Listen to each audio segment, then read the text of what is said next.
Asociación Provincial de Mayores y Pensionistas. UDP Madrid. Centro de Prevención del Deterioro Cognitivo de Madrid Salud, Ayuntamiento de Madrid. UDP Madrid. Unión Democrática de Pensionistas. Centro de Prevención del Deterioro Cognitivo. Resiliencia en mayores. Tiempos del COVID. Presentación. Don Javier Álvarez Souto. Presidente de UDP Madrid. Coordina. Dr. Pedro Montejo. 1. Definición. Concepto. ¿Qué es y qué no es resiliencia? Resiliencia individual y de grupo. Los acontecimientos vitales estresantes. ¿Cómo afrontarlos con resiliencia? Aplicación a los mayores. Dr. Pedro Montejo. Psiquiatra. 2. Factores implicados. Personalidad, patrones de conducta. Autoestima, introspección, creatividad, optimismo. Capacidad de relaciones sociales. ¿Cómo se construye la resiliencia en el individuo desde la infancia? La familia. Factores de riesgo y protectores. David Prada Crespo. Neuropsicólogo. Centro Integral de Atención Neurorehabilitadora, Grupo 5 CIAN. Madrid. 3. Contenido mental y resiliencia. Dr. Víctor López. Médico gerontólogo. 4. Resiliencia y mayores versus jóvenes. Periodo de aislamiento forzoso, soledad y resiliencia. Estudio de la Universidad Rey Juan Carlos. Dr. Andrés Losada Baltar. Catedrático. Universidad Rey Juan Carlos. 5. Intervención en resiliencia y trabajo con la soledad y el bienestar emocional, actuaciones específicas de Madrid Salud. Doctora Mercedes Montenegro, neuropsicóloga. Directora del Centro de Prevención del Deterioro Cognitivo.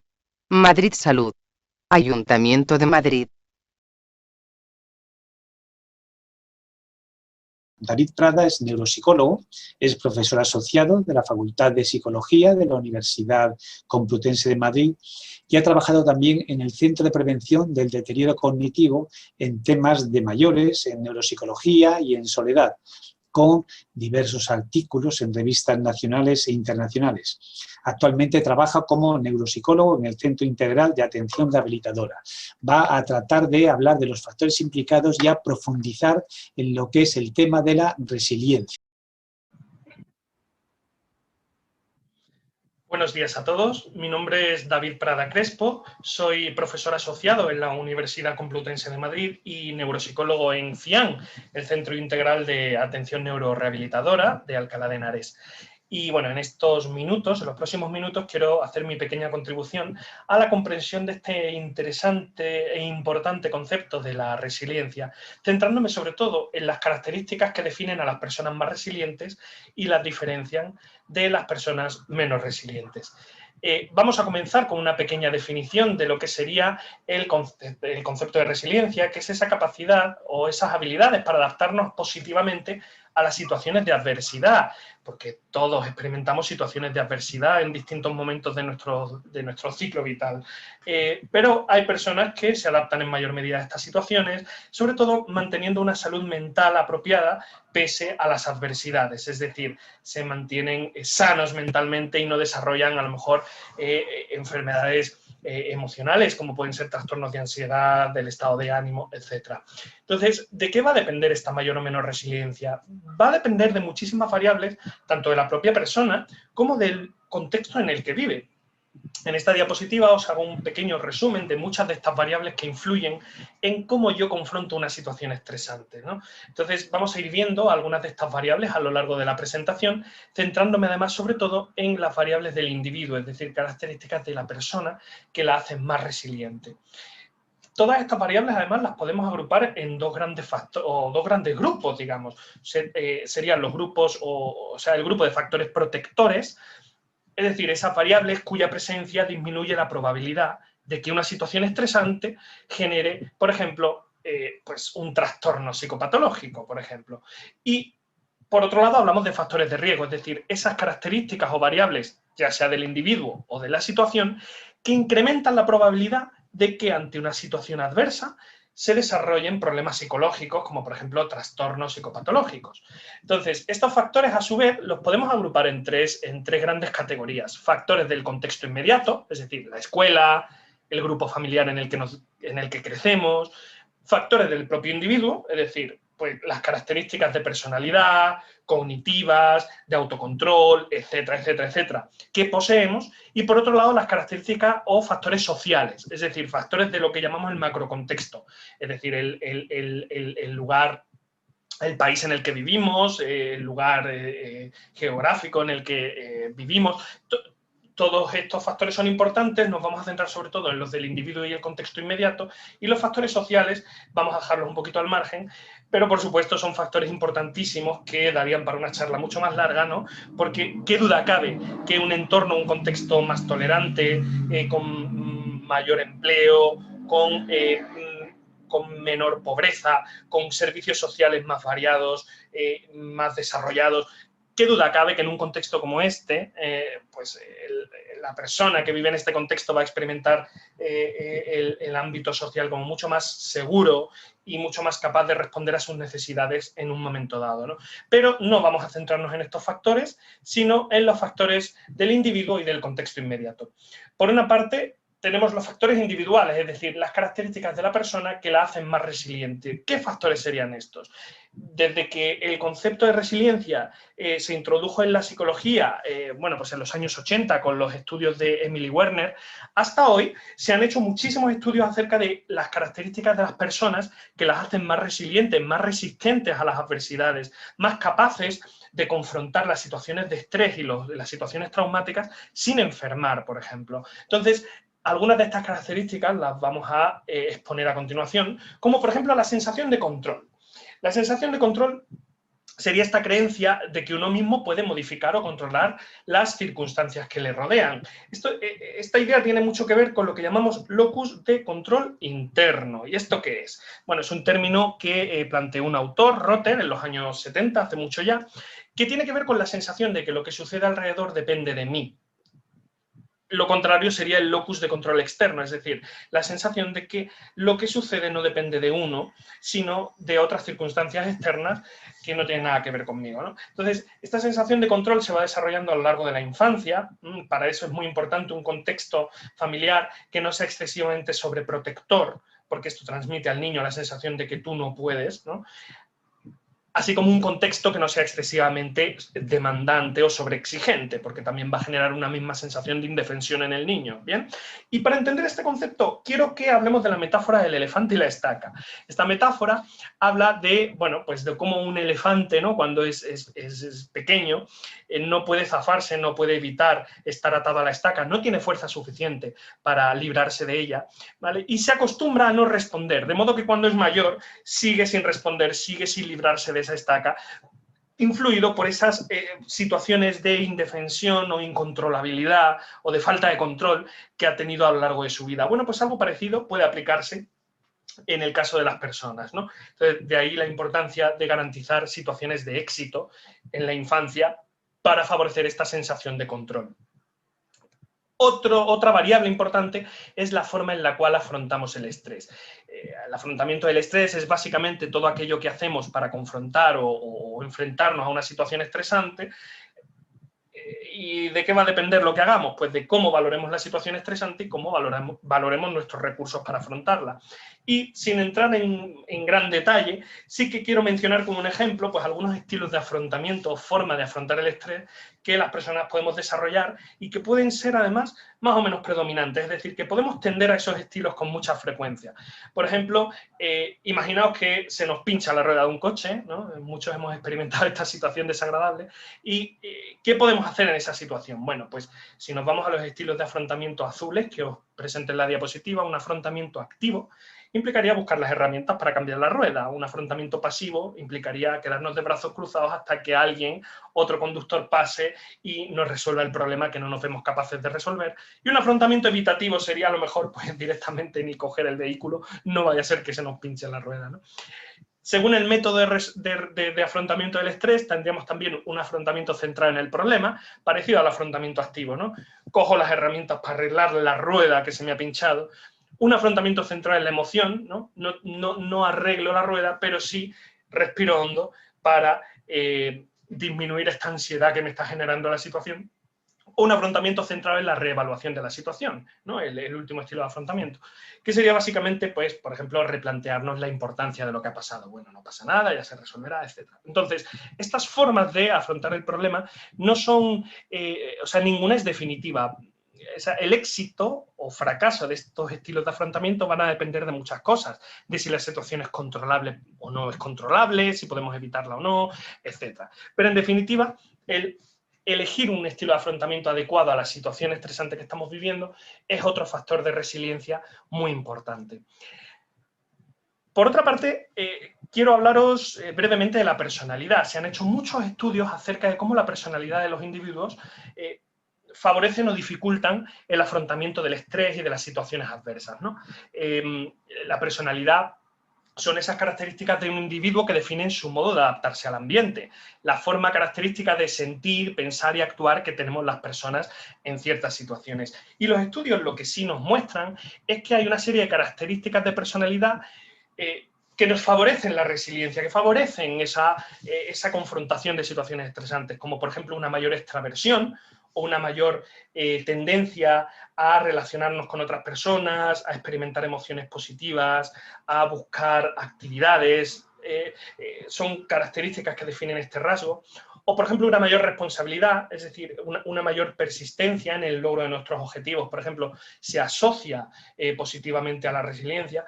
O lo que llamamos fortalezas del carácter, que según Parker y Peterson, estos autores, definen como atributos o características de personalidad con connotaciones morales positivas, es decir, que son agradables, ¿no? Que las personas valoran positivamente, que son características como, por ejemplo, el sentirse agradecido, el tener sentido del humor, el tener empatía o ponerse en el lugar del otro. Todo esto también va a favorecer una adecuada adaptación a situaciones de estrés.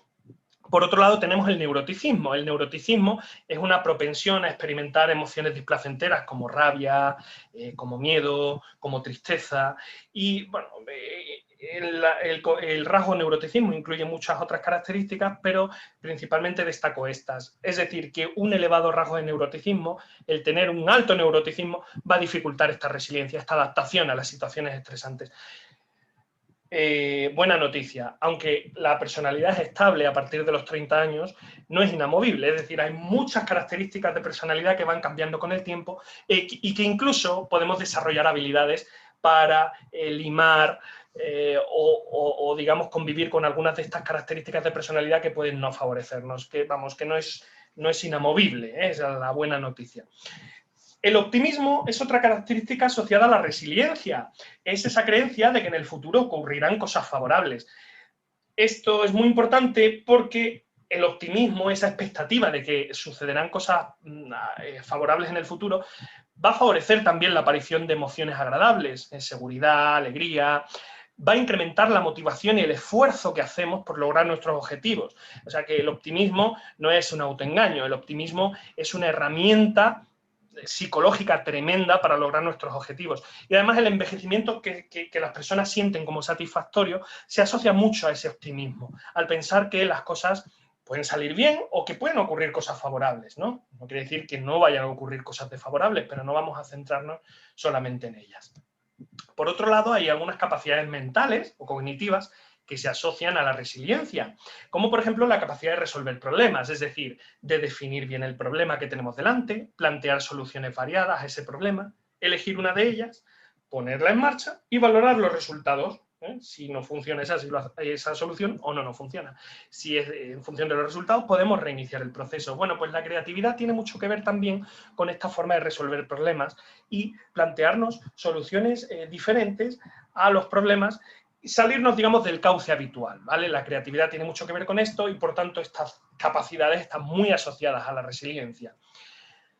Quiero también mencionar el concepto de la inteligencia emocional que autores como Mayer y Salovey pues, desarrollaron científicamente, y este concepto hace referencia a nuestra capacidad de percibir y entender nuestras emociones y las de los demás poder usar las emociones en nuestro beneficio, ¿no? El ejemplo que os pongo ahí. Voy a ponerme a estudiar ahora que estoy más tranquilo, ¿no? De alguna forma voy a usar las emociones que tengo para poder lograr mis objetivos.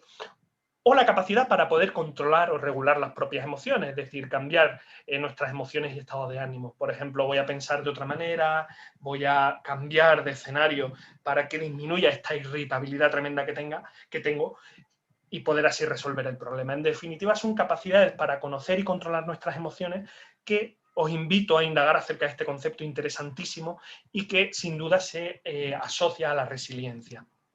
Aquí tenemos algunos ejemplos de personalidades resilientes.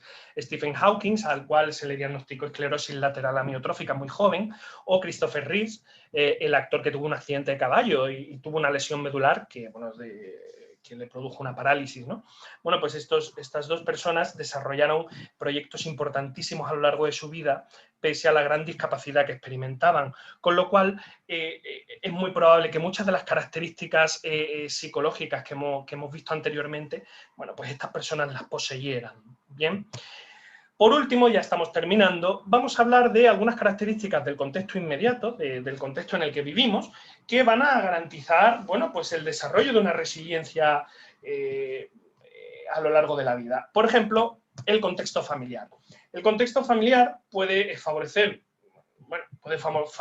o desfavorecer la resiliencia en los niños de muchas maneras, pero sí que es verdad que hay una serie de características de los contextos familiares que llamamos resilientes, es decir, aquellos en los cuales las personas que viven en él desarrollan resiliencia, es decir, capacidad de confrontar estresores. ¿Qué características son esas? Por ejemplo, son familias en las que hay una comunicación fluida, es decir, los miembros de la familia comparten ideas, expresan emociones, todo esto evidentemente pues da unas herramientas tremendas a la hora de confrontar situaciones problemáticas, el poder analizarlas, hablar de ellas, etc. Las buenas relaciones de los adultos significativos de esa familia son muy importantes en las familias resilientes, es decir, que los adultos significativos, los padres, cuidadores, tengan buenas relaciones entre ellos, resuelvan conflictos, se respeten, se valoren, etc. Son un modelo de conducta, desde luego, muy adecuado, ¿vale? para los niños, ¿no? de ese núcleo familiar. El establecimiento de límites o normas de conducta, pero con afecto, es muy importante, es decir, debe haber normas y consecuencias derivadas de su incumplimiento y su cumplimiento, pero siempre con lo que llamamos afecto incondicional, es decir, yo voy a quererte, voy a valorarte, voy a atenderte, independientemente de que cumplas o no mis expectativas, ¿no? Pero, pese a todo, pues hay unas normas que deben cumplirse, ¿no? Esto va a permitir desarrollar en el niño pues muchísimas capacidades de autocontrol, de autogestión y, por supuesto, todo esto va a favorecer la resiliencia en el futuro. La cohesión familiar también es importante, el sentirte parte del núcleo familiar, o la independencia. Es decir, aunque hay una serie de normas, aunque hay una cohesión familiar, aunque hay una serie de actividades compartidas, se respeta mucho la individualidad de cada miembro de la familia. ¿De acuerdo? Que cada miembro de la familia pueda desarrollar sus propios objetivos, etc. Esto también va a permitir el desarrollo de muchísima seguridad en los niños que viven en este tipo de familias. Y en la parte central, en azul, os marco el apoyo familiar como una variable clave de la resiliencia. Es una de las más importantes, es decir, el que el miembro de esta familia realmente sienta el apoyo de su grupo familiar en el caso de que lo necesite en algún momento. Esta es una de las variables clave que da muchísima seguridad y sensación de control. Vamos a terminar esta presentación haciendo referencia breve a los factores que favorecen la resiliencia en el envejecimiento, porque sabemos que hay muchos estresores que se producen en este momento del ciclo vital, como puede ser fallecimiento de seres queridos, más probable en estos momentos de nuestra vida, pérdida del rol laboral habitual, cambios físicos y cognitivos, estereotipos sobre el envejecimiento que asocian al envejecimiento con falta de productividad, con discapacidad, etc., ¿no? Bueno, todos estos estresores se van a confrontar mucho mejor Es decir, las personas van a ser mucho más resilientes si hay una serie de aspectos o de variables en su vida como los que os planteo ahí. Mantener un estilo de vida activo, es decir, mantener un nivel de actividad en la vida diaria, ¿no? Actividades desde las domésticas hasta actividades de ocio, actividades más activas que impliquen un aprendizaje y una participación más activa, ¿no? Como puede ser, pues, qué sé yo, aprender a tocar un instrumento, aprender nuevas lenguas,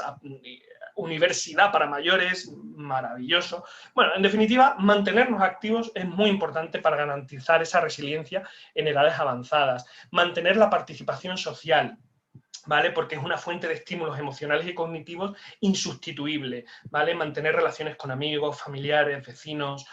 Aceptar los cambios, tanto físicos como cognitivos, que se producen en el envejecimiento y que forman parte de nosotros, ¿no? Integrarlos en nuestro autoconcepto, pues, para mantener, bueno, pues un buen nivel de autoestima. Plantearse metas a corto y medio plazo es muy importante, así como disfrutar del logro de las metas de nuestras personas significativas, nuestros familiares, nuestros hijos, ¿no? Disfrutar y participar del logro de sus metas también. Y por último, integrar el pasado, pero centrándonos en el presente y el futuro. ¿Qué quiere decir esto? Que aunque pueda hacer una retrospectiva, aunque pueda hacer una reminiscencia de todo lo que ha sido mi vida, porque forma parte de mí, es muy importante que nos centremos en el presente y en los objetivos que tenemos delante y que no podemos dejar de plantearnos. Y esto sería todo. Muchísimas gracias por vuestra atención, ha sido un placer y doy paso a mis compañeros.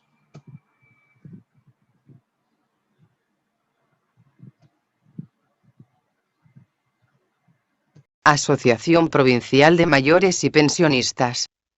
UDP Madrid. Centro de Prevención del Deterioro Cognitivo de Madrid Salud, Ayuntamiento de Madrid.